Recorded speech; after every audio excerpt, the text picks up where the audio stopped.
This video is brought to you by SCDKey, the best website that you may visit in terms of very affordable deals and best offer para sa application softwares, games, and yes, operating system. And there you are, you may check the Windows 10 Pro, and by using our promo code, ma-avail mo lang siya ng around $14.95 or 700 plus pesos. And yes, there are a lot of payment options using your credit card, debit card. That's it mga kaibigan. Check the description below. May mga links po tayo dyan to go directly sa kanilang website. Welcome sa ating channel mga kaibigan. Nandito na sa wakas ang ating pinaka-requested video pagdating sa pagbili ng parts online. And eto nga po, bibigyan ko kayo ng konting glimpse kung paano ko hinahanap yung mga parts and kahit paano find ways na makapag-buo ng isang rig na yung mga brands is a bit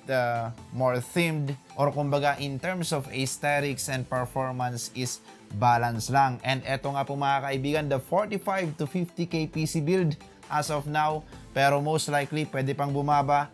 Pero since pandemic, so medyo may konting kataasan yung price, kaya nasa 45 to 50k po ang ating pricing.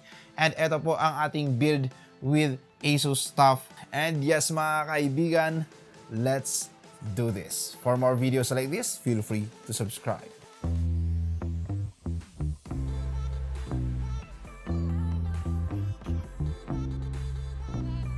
Ang goal ko po nung binalak kong buuin yung build is 45 to 50k yung aking budget as of now. Pero most likely pwedeng bumaba nga itong budget natin pagkatapos siguro ng pandemic or by the last quarter of this year onwards. Pero ang gusto ko rin dun sa build is kahit papaano meron siyang theme. Hindi ko kasi hilig personally yung mag-build ng medyo magkakaiba yung parts. As much as possible, kung ano yung board ko, yun din yung video card ko, and yung SSD, kahit papaano tailored sa RAM. And since may mga konting concern pagdating sa budget, so most likely dito na lang siguro ako sa chassis magko-compromise kasi medyo hindi na kaya ng budget pag pati yung chassis is ipaparehas ko or maghanap din ako ng power supply na VIEWSONIC TUF. So ito yung ginawa ko mga kaibigan on how I did shop all of these parts. So unang-una yung board prasi. So magpupunta muna ako sa mga sites or page. Message ko yung mga page kung sino yung may available. And then pag na-sort ko na lahat yung listahan ko, syempre may mga secondary options din ako na if in case hindi available dito, kay Gilmore, and pwede na ako mag Lazada. So sa Lazada kasi at saka sa Shopee, meron din naman ako makikitang mga official stores ng Asus. So in most cases na nag-shop ako ng item sa Lazada or Shopee, I always look for the official store ng brand. Kasi yung warranty po yung hinahabol natin dito. Lagi nating tandaan mga kaibigan that not buying from the official store, regardless kung anong brand yan, and especially if Asus yung bibilhin mo at saka PC component yung bibilhin mo, malulus mo yung warranty. And napaka-importante nun kasi di natin alam, lalong-lalo na pag bumibili ka online, napaka-importante na maging malinaw sa'yo yung importansya ng warranty. Napaka-importante na Ganon ko pinagdidiinan yung warranty. Kasi yun po yung advantage mo talaga if you will be buying from the official stores. So ang ginawa ko na lang is yung board at saka video card is kinuha ko na lang siya sa official stores. So meron sila sa Shopee and meron din naman sila sa Lazada. Then some parts kinuha ko sa Gilmore, yung iba kinuha ko sa VIEWSONIC. We managed to complete all of the parts here, and we have here the Asus TUF B550M Plus Wi-Fi, and then yung RX 5600 XT. So sasabihin nyo sa akin, bakit 3300X yung processor na napili ko with this kind of video card and with this kind of motherboard? Well, unang-una mga kaibigan, we have a budget limit. Hindi tayo pwedeng lumampas doon. Yun lang yung talagang kaya ng budget natin. Yun lang yung range. Yes, pwede din naman ako magdagdag, pero that is around already 5k para mag RYZEN 5 3600. Pwede rin naman akong babaan yung video card. Pero ang priority kasi ng aking build is gaming. So, I put yung budget more on the video card, and since okay naman ang gaming performance ng 3300X, and the plan in here is also to play games or to run games at a 1440p resolution kahit pa paano yung mga e-sports games. And yes, for the AAA games, I doubt that we can run that smoothly at 1440p, pero kahit pa paano we can manage to run all of the games at a 1080p resolution. So it's just between which na lang yung i-compromise ko. So since it's more on the gaming side ang paggagamitan ng unit over rendering and editing, then I chose to go for the RX 5600 XT. And since may maganda na mga performance in terms of VRM ang ating B550M Plus, Wi-Fi for future upgrade na pag lumabas na yung 4000 series ng AMD, kahit paano medyo nakaabang yung motherboard natin for future upgrade. Now with that being said, with all the components in here, some tips and reasons why these are the components ang pinagsama natin for this 45K to 50K PC build. Here is the time-lapse and benchmarks.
Now to finalize everything, especially in terms of performance and aesthetics, this is one of the go-to build that you may consider, especially in terms of choosing chassis.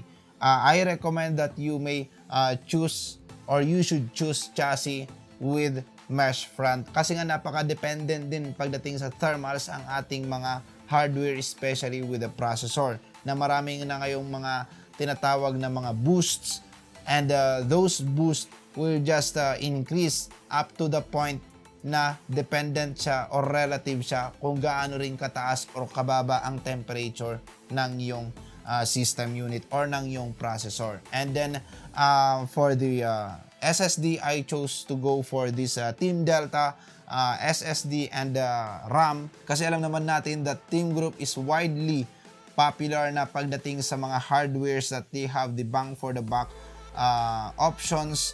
And what's good in here is they have also these TUF variants na babagay sa ating theme na Asus TUF budget build setup. So ayan po mga kaibigan ang ating Asus TUF PC build, 45 to 50k plus more or less, and it may even decrease or pwede pang mas mababa by the end of this year or next year at a price point of 45k and below. So ayan po, abangan nyo po mga kaibigan ang ating iba pang mga PC builds, and for more videos like this, feel free to subscribe dahil marami pa po tayong ilalabas. And yes, before ko makalimutan mga kaibigan, you may also check some links sa ating description below kasi meron po dyan mga campaigns ang AMD with TUF na pwede nyong i-check, and yan po yung dahilan din kung bakit ito yung mga in-avail ko para maka-avail tayo ng 240GB SSD kasi may free na 240GB SSD pag mag-avail ka netong Asus TUF.